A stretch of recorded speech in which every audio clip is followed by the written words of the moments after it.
Now let's move on to the last OOPS concept, which is abstraction. Abstraction is basically showing only the essential details and hiding all the non-essential details. Now suppose you are playing a video game and you are making certain moves. You are not bothered about how those moves are happening behind the scenes.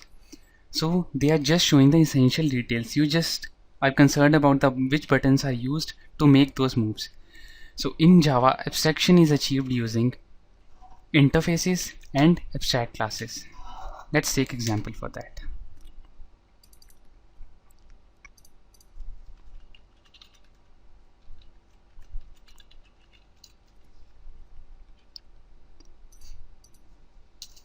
Let's create an abstract class.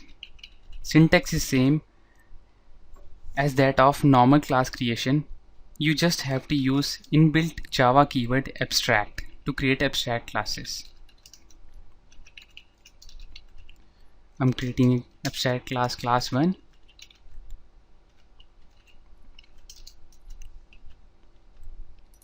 Let's define abstract method in this.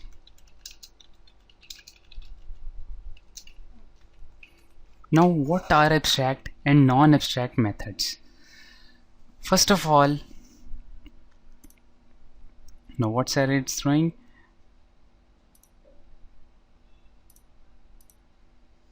Now one more thing. In abstract class, to make abstract methods, you need to give Java keyword abstract. There you go. There has gone. So now this method is abstract. Now what is the difference between abstract and non-abstract methods? The methods which we were creating until now were non-abstract methods. Non-abstract methods always have a body, but abstract methods do not have a body. Their sole purpose is to get overridden in the derived class. So let's extend this abstract class 1. Now we'll be getting an error. The method play of abstract class should be overridden in abstraction example. Each concrete class will have to override the abstract method. By concrete class, I mean concrete class is a class which does not have any undefined methods. So this class should not have any undefined methods, so we'll have to override this method. Let's override this method using same rules which I told you for overriding methods. Public void play. I can just print out a message. I am playing. Now just call this method.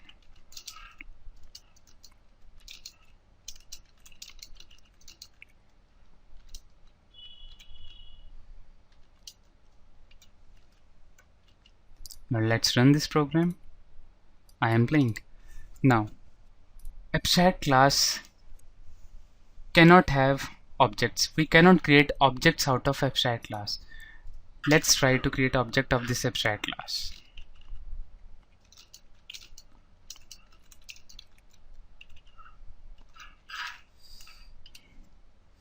Now it will give an error.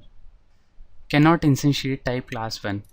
The sole purpose of abstract class is to just define methods so that other class can just override those methods.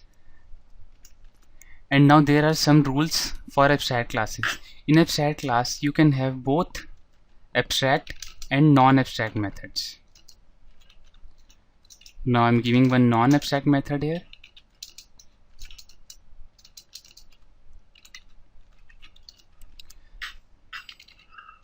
So you can see here, this class is having abstract as well as non-abstract methods.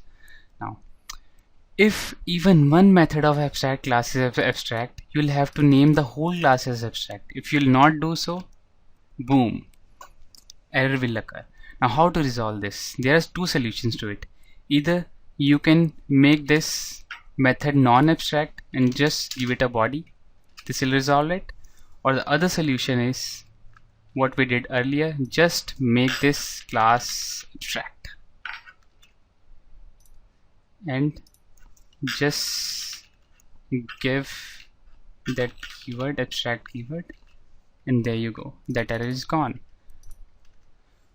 So this is what abstract class is.